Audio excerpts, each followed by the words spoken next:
Shri Sri university Orissa से चलकर झारखंड पहुंची और झारखंड की राजधानी रांची के प्रेस क्लब में एक प्रेस वार्ता का आयोजन किया, जिसका नेतृत्व स्वामी सत्य चैतन्य जी ने किया। आपको बता दें कि उड़ीसा में श्री श्री यूनिवर्सिटी का काफ़ी नाम है और इस यूनिवर्सिटी की गुणवत्तापूर्ण शिक्षा को लेकर लगातार चर्चाएं होती रहती है। आपको बता दें, इसका झारखंड में हर वर्ष जो है 12% छात्र जो है सो वहाँ पर जाते हैं और प्लेसमेंट पाकर अच्छी जगह नौकरियां कर रहे हैं। आपको बता दें कि लगातार श्री श्री यूनिवर्सिटी जो कि आध्यात्म शिक्षा के साथ साथ जो मॉडर्न जो शिक्षा है उसको भी ग्रहण वहाँ पर छात्र करते हैं और लगातार जो है सो बेहतर शिक्षा देने के कारण इनको कई तरह का अवार्ड भी मिला है। और इसी की जानकारी देने के लिए ये प्रेस वार्ता का आयोजन किया गया था। मौके पर क्या कुछ कहा गया, आइए आपको सुनाते हैं।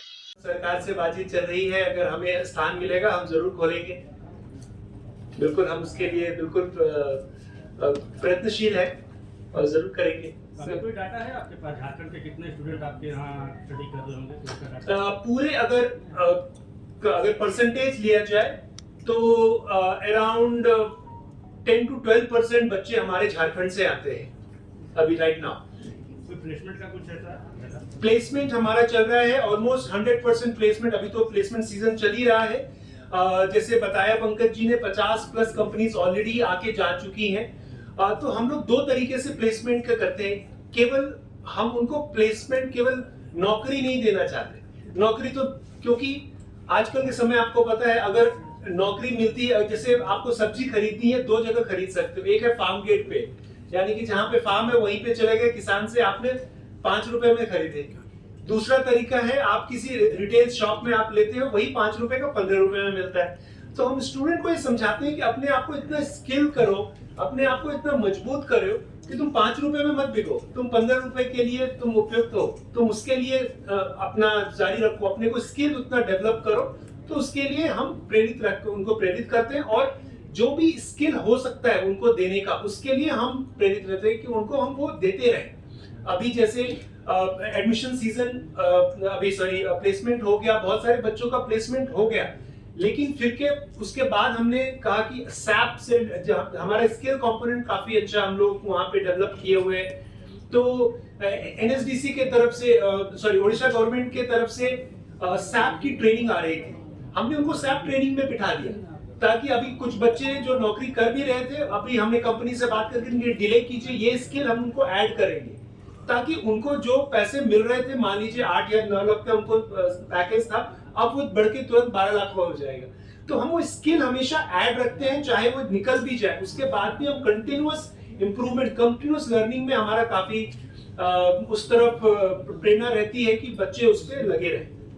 सर 2009 में आपने ये एस्टैब्लिश किया, फिर 2012 से Swami Satya Chaitanya director operations Sri Sri university Cuttack से आए हैं और ये यूनिवर्सिटी कटक में 2009 में एस्टैब्लिश हुआ और 2012 से ये कार्यान्वित है और इसमें 60 से ऊपर ज्यादा प्रोग्राम चल रहे हैं। आज हम ये प्रेस कॉन्फ्रेंस का मुख्य उद्देश्य है बताने के लिए कि एक ऐसा यूनिवर्सिटी विश्वविद्यालय इसी क्षेत्र में, ईस्टर्न जोन में है, जहां पे एक छात्र का पूर्ण विकास की तरफ हम लोग कार्य कर रहे हैं, जिसमें एब्सोल्यूट इंटेलिजेंस और आर्टिफिशियल इंटेलिजेंस दोनों को उतनी ही महत्ता दी जाती है, ताकि जब एक छात्र यहाँ से निकले वो पूरे विश्व में एक लीडर बन के निकले और सेवा भाव से निकले। तो इस उद्देश्य से हम ये चाहते हैं कि बच्चे इस कार्यक्रम को हमारे विश्वविद्यालय में आके पढ़ें और इसके बारे में और जानकारी प्राप्त करने के लिए आप हमारे जो वेबसाइट है shusuniversity.edu.in पे आप लॉग इन कर सकते हैं। अब तक की सबसे बड़ी डाटा कहां से है और कितनी से? और झारखंड से 12% है तो 12% क्यों है? क्योंकि झारखंड में टैलेंट की कमी नहीं है, कहां चूक हुई है? आपसे थोड़ा विस्तार से बताएं। तो इसीलिए 12% को हम 25% तक ले जाने के लिए हम ये प्रेस वार्ता यहाँ पे कर रहे हैं, ताकि और ज्यादा छात्र वहाँ पे आ पाए और उसका लाभ उठा पाए। झारखंड में भी खुलने का जो आपका प्रोग्राम है वो भी थोड़ा सा बताइए सर एक बार ठीक है चलिए। एडमिशन प्रोसेस कैसे होता है और स्कॉलरशिप प्रोग्राम का भी क्या कुछ खास? जी 2012 से ही हमारी यूनिवर्सिटी की अगर फीस आप देखेंगे तो मोस्टली मिडिल क्लास कोई टारगेट करके रखा गया है ताकि अच्छा education at the best cost. It is not that कि बहुत पैसे देके ही एजुकेशन होती है। हम मिनिमम जितना हो सकता है जो हमारे कार्यवहन को करने के लिए जितना चाहिए वो रखते हैं, साथ में कि उनको बेस्ट एजुकेशन मिले, इस चीज को हम बहुत ध्यान में रखते हैं। और various scholarship, government central scholarships है, स्पोर्ट्स स्कॉलरशिप देते हैं।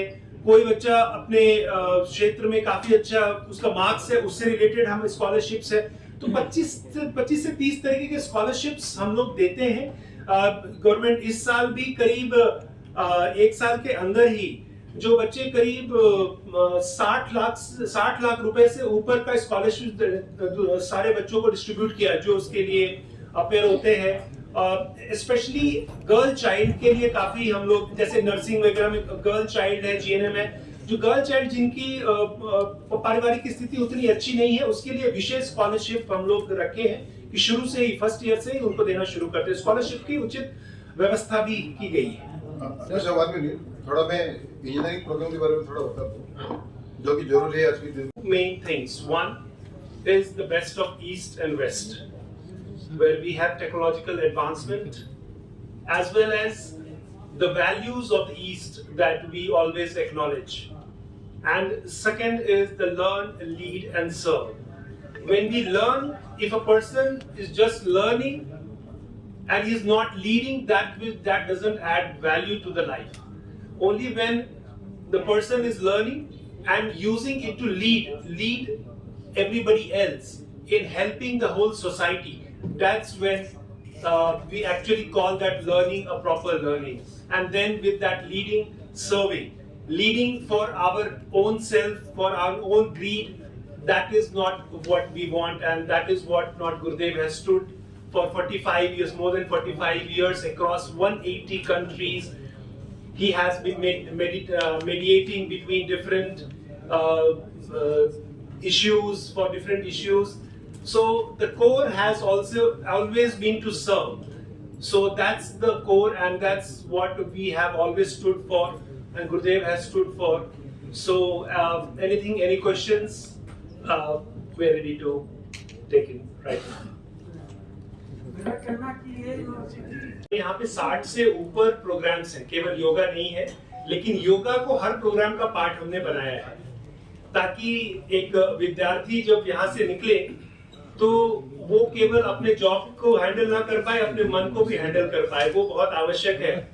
नहीं तो चाहे घर पे हो चाहे स्कूल में, कभी किसी ने बताया नहीं अपने मन को कैसे हैंडल करना है। तो वो एक मुख्य उद्देश्य के साथ हम लोग वो उसको लेके चलते हैं। और जहां तक बताया डिग्री बांटने वाली बात है, बाकी का पता नहीं। हम शिशु यूनिवर्सिटी हैं और हम जो भी करते हैं गुरुदेव का वो नाम है, तो उस एथिक्स के साथ करते हैं। हम केवल बांटने के लिए कुछ नहीं करते हैं, केवल सर्टिफिकेट बांटे। प्रॉपर एजुकेशन, अगर वो मार्क्स नहीं है उसको, अगर उसने एग्जाम नहीं दिया तो पास नहीं हो सकता, चाहे वो कोई भी हो। तो उस उद्देश्य के साथ ही करते हैं। तो इसमें हम कोई कॉम्प्रोमाइज करते नहीं है और कर सकते नहीं। उसमें और चीज ऐड करूंगा, स्टैंडर्ड एक्रेडिटेशंस मिले हैं जो बहुत कम समय में मिला है, बड़ी अचीवमेंट है हमारी। जैसे मैंने बात किया, NAC A एक्रेडिटेशन है, AICTE अप्रूव है, UGC के अंतर्गत है। NBA जो बड़ा प्रेस्टिजियस एक्रेडिटेशन है वो भी हमें मिला है। ऐसे बहुत सारे हैं जिसकी आपको हम पैम्पलेट के रूप में, फ्लायर के रूप में आपको ऑलरेडी प्रदान करेंगे। छोटे छोटे मैं आपको बहुत जल्दी कुछ रैंकिंग के बारे में बताना चाहूंगा जो कि अपने आप में अनूठा है। जैसे अगर आप IIRF एक संस्था है जो रैंकिंग करती है, जिसमें top 30 best universities in terms of employability जो प्राइवेट यूनिवर्सिटीज होती है, उसमें फर्स्ट आता है शिशु यूनिवर्सिटी पूरे ओडिशा में, और फर्स्ट आता है पूरे ईस्ट जोन ऑफ इंडिया में। अगर हम प्राइवेट यूनिवर्सिटीज की बात करें जहां आर्ट, साइंस और रिसर्च की बात की जाती है, वहां पे भी सिमिलर रैंकिंग्स हमारे पूरे ईस्ट इंडिया में फर्स्ट रैंकिंग है, ओडिशा में भी फर्स्ट रैंकिंग है, और पूरे भारतवर्ष में 8वां रैंक शिशु यूनिवर्सिटी का आता है कला, संस्कृति और रिसर्च संबंधित पाठ्यक्रमों में। प्राइवेट यूनिवर्सिटी में अगर बीटेक और एमटेक प्रोग्राम की बात करें, टेक्नोलॉजी की बात करें, तो हमारा नंबर 1 यूनिवर्सिटी स्टेट में भी है और सेकेंड पूरे ईस्ट जोन में आता है। और पूरे भारतवर्ष में 22वां रैंक आता है। उसी तरह NIRF जो नेशनल इंस्टीट्यूशनल रैंकिंग फ्रेमवर्क है, उसमें हमारी यूनिवर्सिटी दूसरे नंबर पर है स्टेट में और 50वें नंबर है पूरे भारतवर्ष में। डेटा क्वेस्ट रैंकिंग सिस्टम में भी ईस्ट जोन में टॉप इंजीनियरिंग इंस्टीट्यूट्स में 8वां जो रैंक है वो श्री यूनिवर्सिटी का है। उसी तरह अगर हम बात करें, जैसे हमने आपको कहा कि बहुत सारे कोर्सेज और पाठ्यक्रम यहाँ पढ़ाए जाते हैं, तो आयुर्वेदा हमारा एक हॉस्पिटल है, वहां पूरे कैंपस में श्री आयुर्वेदा रिसर्च हॉस्पिटल है जो 100 बेडेड हॉस्पिटल है। उसकी रैंकिंग हमें आउटलुक जो हमारी ICAR रैंकिंग है उसमें gold standard in advance research in Indian knowledge system, और 3rd हमारा रैंक है पूरे भारतवर्ष में। इंडिया टुडे की रैंकिंग में भी हमें प्राइवेट यूनिवर्सिटी की कैटेगरी में 31st पूरे भारत में रैंक दिया है। साथ ही साथ बहुत सारे ऐसे एक्रेडिशंस हैं, हम NCVT के अवॉर्डिंग बॉडी है, असेसमेंट एजेंसीज भी है। एक और खास बात की QSI गेज होता है जिसमें आपकी यूनिवर्सिटी के हैप्पीनेस इंडेक्स को नापते हैं। तो हमारे इसमें बड़ा हर्ष होता है हमें कि हमारी यूनिवर्सिटी को इंस्टीट्यूट ऑफ हैप्पीनेस अवार्ड मिला है भारत सरकार और इनकी पूरी रैंकिंग के द्वारा। ये जो जैसे मैं पहले बता रहा था कि एक बड़ा ही ग्रीन कैंपस है, हरे भरे वातावरण में बच्चों के लिए बहुत ही अच्छा है, क्योंकि इसका हमारे पास प्रमाण ये है कि UI ग्रीन मैट्रिक में हम ओडिशा में पहले नंबर पे हैं और 9वें नंबर पर पूरे भारतवर्ष में।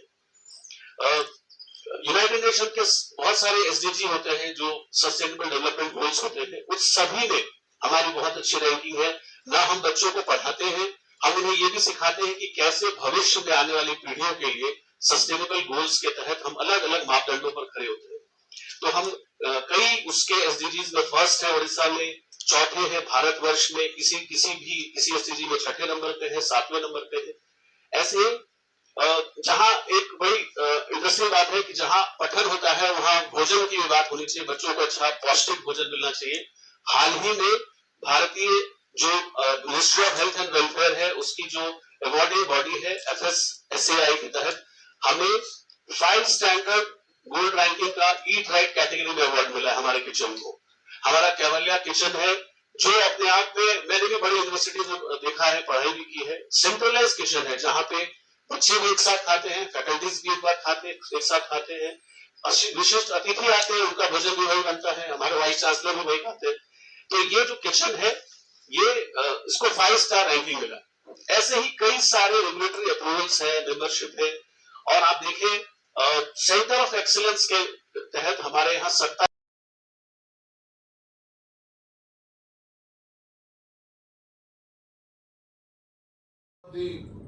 Globe what is need of the India, ये थोड़ा आपको मैं जस्ट बोलना चाहता हूँ। सो यू नो दैट आज के दिन में तो मैडम ने बोल दिया कि we are aligned with NEP, National Education Policy. So we take the full advantage of National Education Policy. उसी को देखते हुए हम प्रोग्राम स्ट्रक्चर किया है। तो that I want to tell you. And आप लोग को पता है कि आज का दिन में बच्चे ज्यादा पढ़ते हैं कंप्यूटर साइंस इंजीनियर, वो मैकेनिकल, इलेक्ट्रिकल और इलेक्ट्रॉनिक्स को पढ़ते नहीं है, बिकॉज माइंडसेट ऐसा है कि कोर में जॉब कम है, इसलिए हम कंप्यूटर साइंस पढ़ेंगे। तो keeping that point of view हम स्ट्रक्चर अच्छी तरह से किए प्रोग्राम को, वो मैं आपको बताना चाहता हूँ।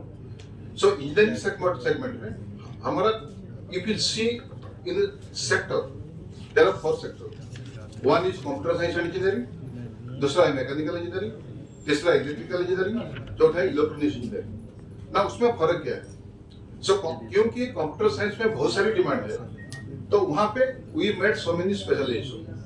वन है artificial intelligence and machine learning, दूसरा है डाटा साइंस, तीसरा है cyber security and cyber defence, and चौथा है एनिमेशन एंड VFX। ये 4 स्पेशलाइजेशन अवेलेबल है। लेकिन क्यों अवेलेबल है, क्यों हम किए हैं, वो भी मैं बता रहा हूँ। So today's world is looking for AI engineers, that is prompt engineers, दूसरा है साइबर सिक्योरिटी इंजीनियर। ये दोनों रिक्वायरमेंट है अभी वर्ल्ड में। तो ये जो प्रॉम्प्ट इंजीनियर होता है वो जो टेक्नोलॉजी है that is generative AI, and cyber security आप लोग समझते हैं साइबर सिक्योरिटी कितना जरूरत है आज के दिन में। सो ये दोनों इंपोर्टेंट है अगेन लिए, because coming 10 years this too will remain. तो उसी को देखते हुए कोर्स डिजाइन किया है। सबसे बड़ा खासियत यह है कि हमारा जब भी ये इंजीनियरिंग डिपार्टमेंट शुरू हुआ है तब से we are doing the program with the partnership with industry, that is important. हम डायरेक्ट नहीं कर रहे हैं, we are connected with industry, हमारा पार्टनरशिप उनका साथ है, उन्हीं का जो गाइडेंस पे ये प्रोग्राम चल रहा है। वो कैसे हो रहे हैं and who are the industry, वो भी बताना चाहता हूँ। We are directly connected with IBM, directly connected with HCL, directly connected with L&T, directly connected with TCS, directly connected with Intel and Cisco and subroutines and so on. So many means Red Hat. There are around, you will see in engineering technology, you have around 56 agreement, but these are the core industry जो course में included है। तो उन्हीं को लेते हुए ये programme design किया गया है, उन्हीं का गाइडेंस पे प्रोग्राम डिजाइन किया है। They are taking care of project, they are taking care of internship, they are taking care of pre-placement training, they are taking care of placement also. So ये वही खासियत है ना। अभी आइए तो mechanical, electrical and electronics. Mechanical में हम लोग क्या किया है इस बार, it is very important thing, आप लोग को समझना बहुत जरूरी है, क्योंकि मैकेनिकल में माइंडसेट बच्चे लोग के वो पढ़ेंगे तो नौकरी ज्यादा नहीं है। सो प्रोग्राम को हम रीडिजाइन किए हैं, उसमें मैकेनिकल तो बच्चे पढ़ेंगे, उसको छोड़ के they will read also artificial intelligence, they will also read electrical vehicle, they will also read robotics and automation, they will also read जितना पेपर IT इंडस्ट्री में बैठने के लिए चाहिए उतना भी पढ़ा रहे हैं। तो एक बच्चे को मल्टीपल अपॉर्चुनिटी मिल रहा है, मीन्स वो मैकेनिकल में जॉब कर सकते हैं, इलेक्ट्रिकल व्हीकल, ऑटोमोबाइल सेक्टर में जॉब कर सकते हैं, रोबोटिक इंडस्ट्री में जॉब कर सकते हैं, IT इंडस्ट्री में जॉब कर सकते हैं। So that is important in our courses, in mechanical courses, and ये integrated with Intel and L&T. दूसरा है इलेक्ट्रिकल इंजीनियरिंग। इलेक्ट्रिकल इंजीनियरिंग में सेम प्रायोरिटी ये आर्टिफिशियल इंटेलिजेंस पढ़ाया जा रहा है, कंप्यूटर साइंस का जितना पेपर जरूरत है उतना पढ़ाया जाएगा, so that they can sit in IT industry. Electrical vehicle का जो इलेक्ट्रिकल सेगमेंट है वो भी पढ़ाया जाएगा, क्योंकि they can be a part of the automobile industry, because electrical vehicle now है हॉट कैक है। और एक सेगमेंट है रिन्यूएबल एनर्जी, आपको पता है रिन्यूएबल एनर्जी आज के दिन में solar, green hydrogen, wind technology, biofuel बहुत जरूरी है। तो ये जो पढ़ाया, और मैं इसके लिए आप लोग को आभार प्रकट करती हूँ, बहुत गर्व की बात है। मैं ये बतलाना चाहती हूँ कि हमारे कुछ खास वर्ष में हमारे 2 डिकेड हो चुके मेरे एजुकेशन सिस्टम में, और हमने अपने प्रत्येक विद्यार्थियों को जो शिक्षा दी है और देते आ रहे, अभी दे रहे हैं, तो हमने एक बहुत बड़ी चीज, बीइंग अ साइकोलॉजिस्ट, हमें ये लगा कि ये आपका जो कार्यकलाप है वो बहुत ही अच्छा है, बहुत ही, क्योंकि हम लोग साइकोलॉजी में भी इस चीज को अप्लाई करते हैं, मेडिटेशन एंड योगा का, क्योंकि हम काउंसलिंग करते हैं तो बहुत जोर देते हैं कि लोगों को आजकल तो बहुत ज्यादा हम स्ट्रेस, एंजाइटी, बहुत तरह के डिसऑर्डर से सफर करते हैं। तो ये आर्ट ऑफ लिविंग जो हमारे रविशंकर जी आचार्य उन्होंने जो ये किया है, ये इसके लिए उनको कोटि कोटि धन्यवाद देना चाहेंगे। और इस पे उन्होंने पहल की, कटक में जो इंस्टीट्यूशन का ये खोल करके और इतनी शिक्षा दे रहे हैं। तो ये सही है कि शिक्षा के मार्ग में सिर्फ हमें किताबी शिक्षा देने की आवश्यकता नहीं है, परंतु हर दिशा में कैसे व्यक्ति आगे बढ़े और किस तरह से अपने प्रत्येक कार्य में सफलता प्राप्त हो। सफलता प्राप्त करने के लिए ये जरूरी नहीं कि हम सिर्फ किताब पढ़ करके उसके नॉलेज, उसके ज्ञान को हासिल करें, अपने दैनिक जीवन में किस तरह से उस हमारे रोज के जो लाइफ होता है, एवरीडे लाइफ में जो यूज करते हैं अपने दिमाग का, किस तरह से एंजाइटी है तो एंजाइटी को कैसे हम अपने खत्म कर सकते हैं। व्यक्तियों, हम स्टूडेंट आजकल देखते हैं कि उनका स्ट्रेस लेवल बहुत ज्यादा हाई हो गया है, और हम काउंसलिंग भी करते हैं साथ साथ लोगों को, और तो हम ये समझाते हैं कि आप मेडिटेशन करें, वो बहुत इंपॉर्टेंट रोल देता है स्ट्रेस को ओवरकम करने के लिए। एंजाइटी क्या है, एग्जामिनेशन के टाइम बच्चों को पढ़ने से एंजाइटी होता है, वो कॉन्फिडेंस लैक करते हैं, बहुत तेज स्टूडेंट होते हैं, उनके अंदर देखते कॉन्फिडेंस लैक होने लगता है, तो उसको मेडिटेशन करने की बहुत जरूरी है। क्योंकि बिना मेडिटेशन का आपका कंसंट्रेशन हाई नहीं होगा। और माइंड सबसे बड़ा पावरफुल चीज है ह्यूमन बॉडी का, जो माइंड बहुत बड़ा पार्ट है।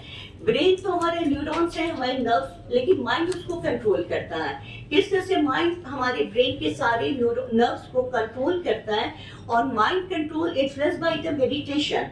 अगर मेडिटेशन होता तो हमारे माइंड काफी पावरफुल चीज है। हम ऐसे भी हम साइकोलॉजिस्ट हैं, तो हमको माइंड एंड सोल की स्टडी भी करते हैं, कराते हैं। तो हमें ये लगता है कि हमारी उस ये जो आर्ट ऑफ लिविंग का इन्होंने जो किया है शुरुआत, ये बहुत ही अच्छी चीज है। और इसका इनकॉर्पोरेट हर एवरी फील्ड, हर जगह होना चाहिए, चाहे वो किसी तरह क्या हो। लोग आजकल आईटी फील्ड में जॉब करते हैं, वहाँ पे स्ट्रेस लेवल बहुत हाई रहता है। किसी भी फील्ड में हम जाते हैं, हम लोग टीचर्स हैं, लैक ऑफ मतलब कि वर्कलोड तो है, लेकिन वर्क को किस तरह से कम किया, मतलब अपने स्ट्रेस को कैसे कम कर सकते हैं, उस चीज को हम कर सकते हैं कंट्रोल अपने मेडिटेशन के थ्रू। तो मेडिटेशन बहुत बड़ा सोर्स है। व्यक्ति के stress level, anxiety, eating disorders हो रहे हैं बहुत सारे। अब हम स्किल एजुकेशन को बढ़ावा दिया जा रहा है, वहीं समावेशी और सतत शिक्षा इस सिस्टम में इंक्लूडेड है। राष्ट्रीय शिक्षा नीति 2020 ने भारत के शैक्षिक ढांचे में ऐतिहासिक बदलाव प्रस्तावित किए हैं। इस नीति ने शिक्षा को और अधिक समावेशी, लचीला, बहुआयामी और रोजगार परक बनाने का संकल्प लिया है। इसकी मुख्य बातें मैं आपके साथ शेयर करना चाहूंगी। यहाँ विद्यालयी शिक्षा को एक नया प्रारूप दिया गया है, जो कि 5+3+3+4 के रूप में है। मातृभाषा या क्षेत्रीय भाषा में प्रारंभिक शिक्षा को रखा गया है। उच्च शिक्षा में बहुविषयक दृष्टिकोण अपनाया गया है और इसे बढ़ावा दिया गया है। स्कूल में व्यावसायिक शिक्षा की शुरुआत कक्षा 6 से ही करने का प्रावधान है। डिजिटल एजुकेशन को बढ़ावा देने के लिए राष्ट्रीय डिजिटल शिक्षा योजना रखी गई है। वहीं शिक्षक प्रशिक्षण कार्यक्रम पर विशेष ध्यान दिया गया है और स्कूल परिसर में समग्र विकास जैसे कला, खेल, विज्ञान और नैतिक शिक्षा के समावेश का प्रावधान है। ऐसे अगर हम देखें तो समग्र शिक्षा और राष्ट्रीय शिक्षा नीति 2020 दोनों एक दूसरे के पूरक हैं। दोनों का उद्देश्य व्यापक सुधार और सभी के लिए गुणवत्तापूर्ण शिक्षा सुनिश्चित करना है। हालांकि अभी भी हमारे समक्ष कई चुनौतियां हैं, जिनका समाधान भी हमें ही ढूंढना है और ये हमारा कर्तव्य है। आइए हम सभी शिक्षक, माता-पिता, नेता, समाज के सभी वर्ग के लोग सब मिलकर यह सुनिश्चित करें कि शिक्षा सिर्फ एक रोजगार पाने का साधन न रहे, बल्कि जीवन को अधिक सार्थक, संवेदनापूर्ण और समृद्ध बनाने का मार्ग बने। मैं यहाँ श्री श्री विश्वविद्यालय को धन्यवाद देना चाहूंगी। वहाँ स्वामी जी की देखरेख में